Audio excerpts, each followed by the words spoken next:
pilot was finished in 2018 and just sat around for many years. Right after the short came out, I was working with Joe on something else. He asked if I wanted to come on and help write the script. At the time, I think the three of us just didn't really know what we were doing. So I was like, sure, I'm happy to help. What's it like writing the worlds? You're getting nothing for free design-wise because nothing is based on the real world. These scripts were interesting. They don't read very well because there's so much description. This is what the cliffs look like. This is sort of the landscape. There's glass in the wind. Oh, but it's not glass. It's like obsidian. Also, it grows. This will be a word jungle. But in execution, these things will just be.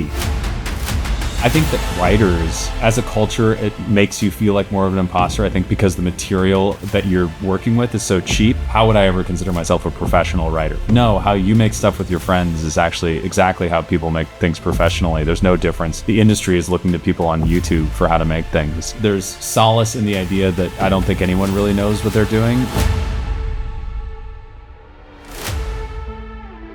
So, Scavengers, massive fan so far of the show, Sweet. And many people are. This will tie into a question from the audience. Fractal Cucumber asks, what did the process look like going from the pilot to the TV series? Yeah, certainly. It was a long process. That project came onto my radar because Joe Bennett, one of the co-creators, had just moved to Los Angeles and we were becoming just friends. And Charles Hutner, the other co-creator, and I were friends from the internet. We had a podcast together. The Scavengers short and Love Streams actually world premiered at the same event in Los Angeles, just because they were being made kind of at the same time. I did some boards and I did some animation on the short just because it was cool. But that was a short for Adult Swim that had, I think, kind of a low-ish budget, which allowed for it to, I think, like the ambition of it got bigger and bigger just because Joe and Charles wanted to make this kind of ambitious, cool thing.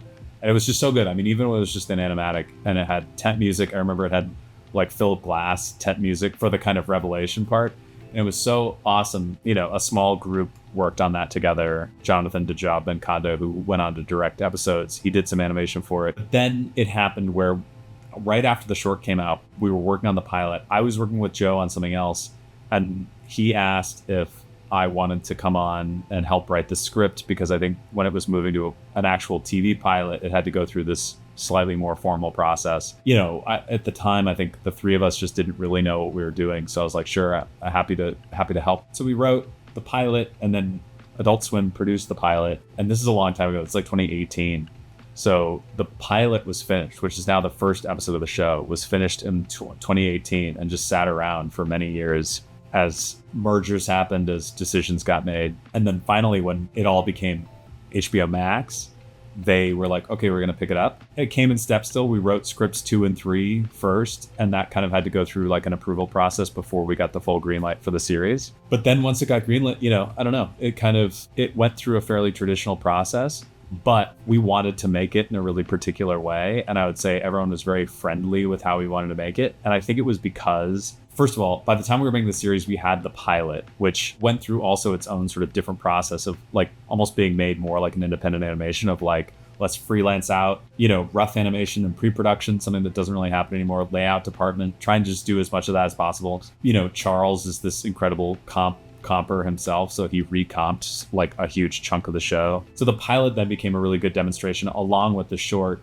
for a kind of like storytelling that then you could stand on because it was finished. So then I would say when we started writing the show, you could do these set pieces that I think if you didn't have that already executed, you'd be like, this is not going to work. But then when you could point to the show and be like, no, it will work because we've got these great animators who can make this compelling in execution. HBO was so great to work with because they had a lot of trust and let us make it the way we wanted to make it. Whereas I think other people would have not trusted it earlier on when it was just writing and there weren't any visuals. I think that just goes to show like how strong the pilot was then for HBO to really just give you guys the freedom that you wanted, maybe not expected, but then ended up getting, and it was like, okay, this is great. What's it like writing the worlds into these? I mean, Scavengers I think is a little bit of a rare example because it's like everything is going to be this kind of imaginative thing, like even where it's kind of like, okay, we're in a new ecosystem where like you're getting nothing for free design wise because nothing is based on the real world. I mean, as a writer, I think it was trying to like, you don't want to limit the people who are coming after you who are such good visual thinkers, but like you also don't want to like leave them out to dry. You know, I hate it when writers say like a huge battle happens, the biggest you've ever seen. It's like, well, fuck you. Yeah, and then they're onto writing the next scene. It's like, well, what do we do with this? These scripts were interesting because I think they're like, they don't read very well because there's so much description. But I think we always caveated the scripts when we send them to a network with a kind of like, this will be a word jungle, but in execution, these things will just be, so it's like you have to describe these little interactions in a ton of detail. For example, in that second episode, there's a part where they're on the beach and they go inside like the womb of these sort of jellyfish shell things, that it's like there's just so much description for what those things look like and what they are, but you'll just see it. And the process of it having this tube and all these things. Again, I think the team we were working with at the network really understood that. And so I think they're like, yeah, we trust that this in execution will work, even if on the page it feels like it's dragging because it's 2 pages of description, of this is what the cliffs look like, this is sort of the landscape, this is what's happening, there's glass in the wind, oh but it's not glass, it's like obsidian, also it grows, whatever. You're writing it, HBO might look at it and go, oh, that's like so much detail, how much is that going to cost or whatever, but as a writer you're giving a description for the people that are making it or designing it, so it just helps them. There's like a big stampede scene in one of the episodes, and it's like, we wrote like it's a big stampede, and I think they're like, okay, good luck. Oh, really? Okay. This is yours to fuck up if you want. And that was a tough scene. I mean, that was a scene where I think later we would say, why do we write a stampede? This place, nothing really makes sense. It's like a puzzle. Let's find it where there's a kind of crescendo of these set pieces every episode, where it's each story basically has 3 acts. There's 3 storylines we're following. So there's going to be 9 scenes per episode. There's kind of a formula that then you want to break and make it interesting, but it's like kind of an element of like, it'll have 3 crescendos, there's no cross-cutting really between the storylines, so each crescendo will kind of be its own standalone set piece. Little rules that make it so it's like, then when you are approaching episode 8, you just build a little grid and you go, okay, here's character group 1, 2, 3, here's where they were coming from the previous episode, here's pitches for like environments or creatures or obstacles that then can create visual inspiration. I mean, again, like crossing a ravine, not that interesting on its surface, but if you have no resources and the show is about sort of generating resources, then you build this thing about like, okay, there's like this pod, you can like get the like dried fruit out of the pod, shimmying across using like an apple core. But the fundamental of it's just crossing a ravine. It's sort of so simple. I mean, the big inspiration was this movie Sorcerer by William Friedkin. Oh, is that like, it's the most intense bridge crossing with all the dynamite? Yes, is it indeed. TNT or something on there? It's like liquid TNT that if you hit a rock, you're going to explode. That movie was a huge, just like, it's so simple. You understand that if they hit a bump, they're just going to explode.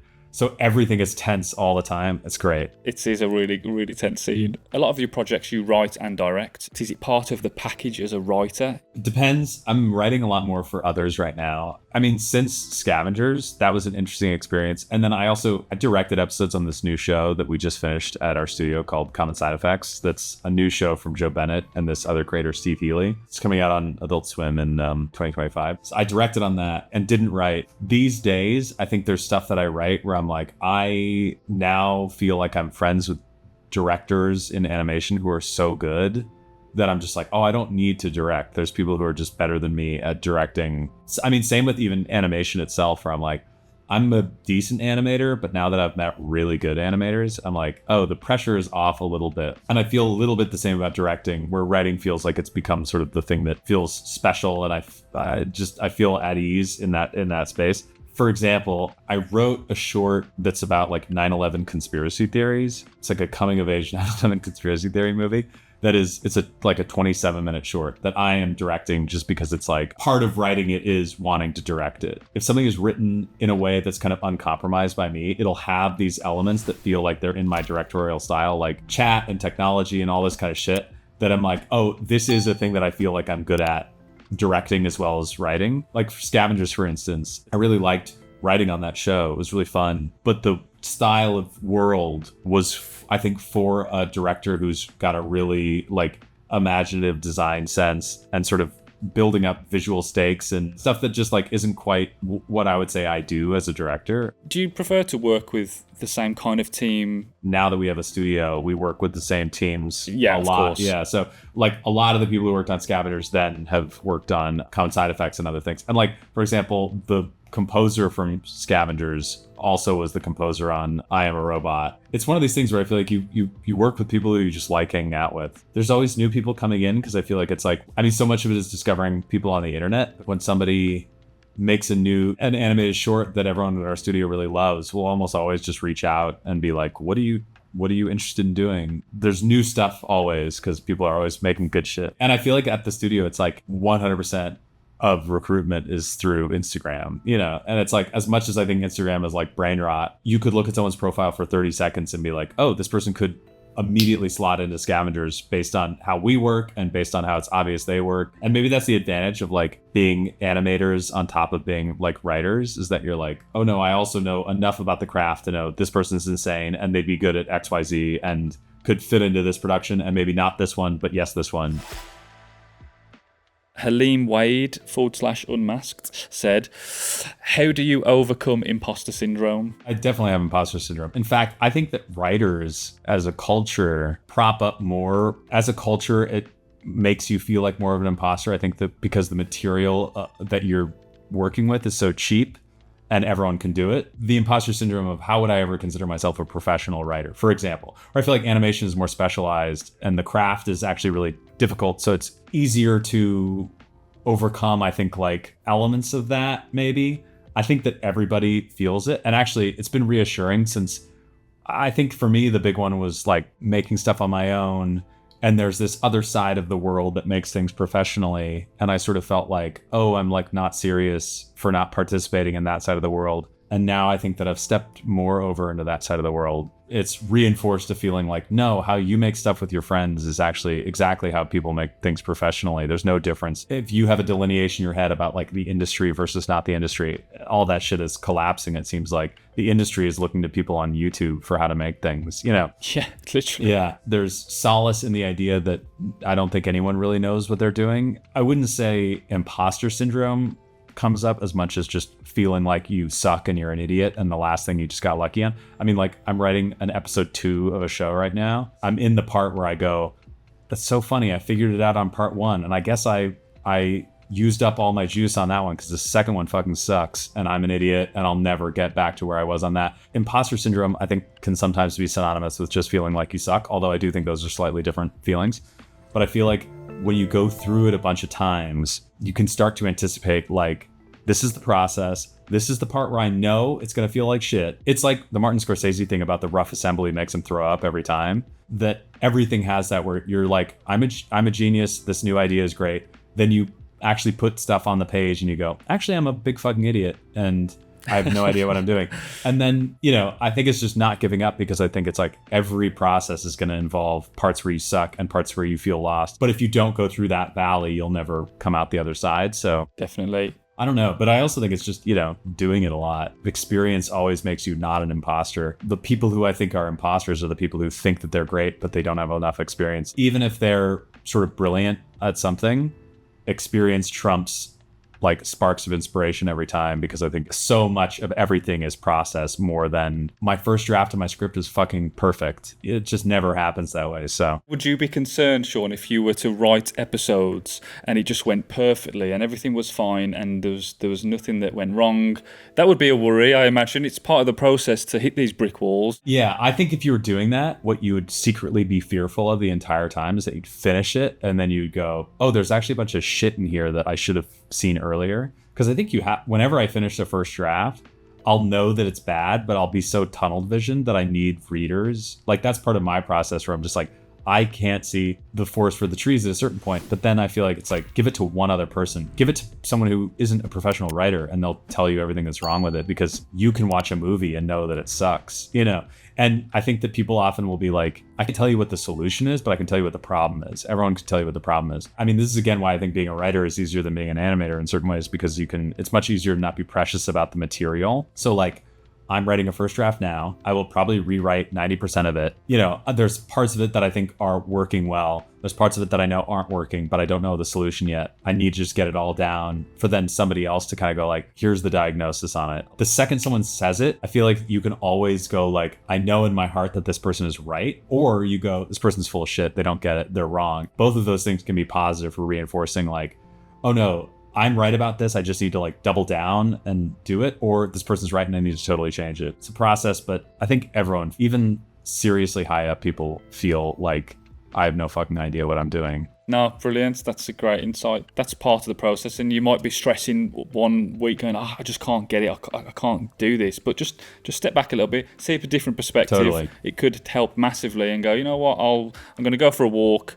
And then you might find that I'm walking and it just clicks. 100% of my big breakthroughs do not happen sitting down at a computer and writing. They happen when I'm doing something else. Yeah, on the toilet, going for a walk, doing whatever. It's like, comes at the most random times. And I think it's funny because I think that it's a scary part of the process because it's like, you can count on that, but it's also totally unpredictable. There's no way to induce it. So it's like, count on the fact that you'll find solutions, but also, I don't know, you're always taking a little bit of a leap every time you do it because definitely if you go, okay, I'm going to go for a walk and I'm going to fucking figure it out. And then you go for the walk and last time I figured it out on that walk. It was right around here in the walk that I looked up the tree and you're like, oh, it's not working this time. My brain is broken this time. Yeah. Just to wrap up there, Sean, kind of a bit of advice, which is really helpful because people love to, be advised of things to do from people like yourself. This one, I've written down here, self-promotion, and it kind of ties back to love streams, ways to promote yourself in a fun way, leading up to the release of a short film. You did something interesting with the faces, with other people getting on board. I just put it out there that I was doing I'll do your portrait with a smiley portrait. But again, I think it was just trying to do something creative that cuts through the noise, but also to me useful because it generated content. And at the time it was useful because I felt like Facebook was a little bit more in the conversation when that movie came out. And those were perfect for change your profile picture to this. And when you do it, promote the release. And so it felt like it was kind of like trying to come up with organic ways to have people engage with a short film release that doesn't feel like just icky and you're just asking for self-promotion. For part of it too, I would live stream myself doing the portraits that I would just be drawing it live and I'd chat with people. I don't know. It felt like it did generate a lot of goodwill right around it coming out that people could participate. You had this custom thing. Yeah, I mean, I would say that it's trying to come up with things that are fun and organic. I also came to a conclusion of kind of like, I mean, many other people have said this, but like, you really have to do it yourself because nobody cares. And so I feel like I'm kind of these days pretty shameless behind the scenes. Like when I put out Drone, I wrote probably like 250 emails to people just, again, I think not asking to post about it, but just trying to be like, look, you're trying to do something here that is against the grain. The system is not designed for these things to get wide viewership. So you have to be your own biggest cheerleader. And I think that so many people find that like shameful and icky. But then I also am like, man, but you spent so much time making your thing. Yeah. In Hollywood, as much money is spent marketing a thing as making it. That should tell you everything about the reality of getting people to watch the thing. It might depend on why you do things, but I definitely make things to be seen by other people. I feel like it's a part of it for me where I'm like, I want everyone to watch it. But then on the other hand, I don't have a big Instagram following just because I'm a little bit like I think because with a show like Scavengers, we did a lot of promotion for that, but it's like, it's not self-promotion exactly. You can hide behind the show. It's a little bit more of an anonymous process to promote a show,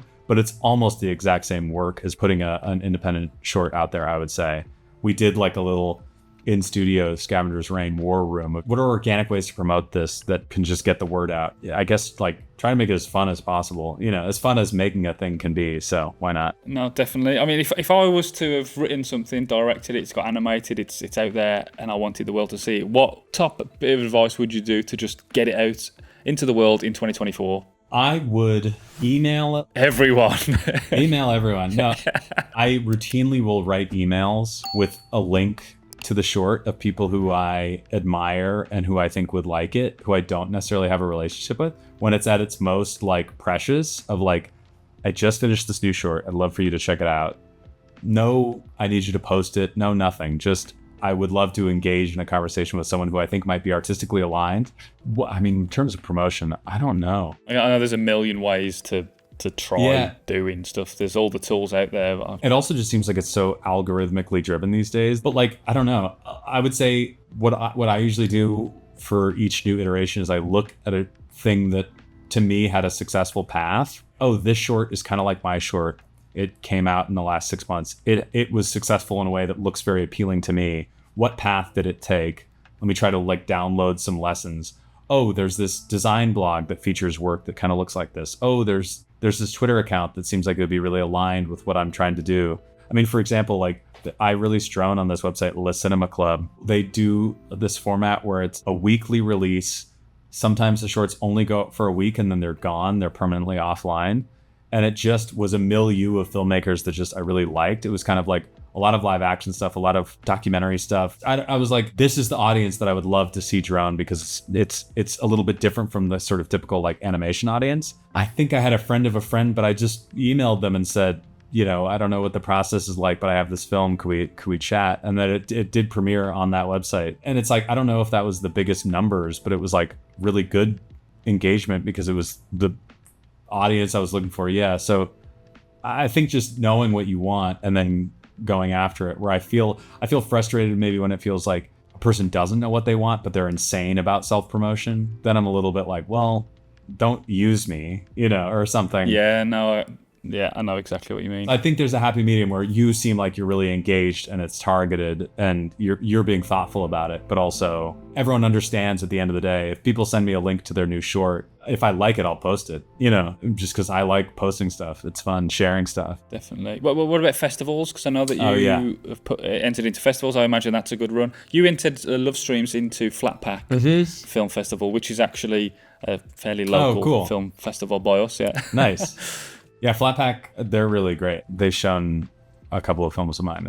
I think they showed I'm Not a Robot. They're one of the few that did show it. I mean, I think this is all evolving. It's like, that's a little bit of a different universe, I think, than the internet. Like, I don't know if there's a one-to-one.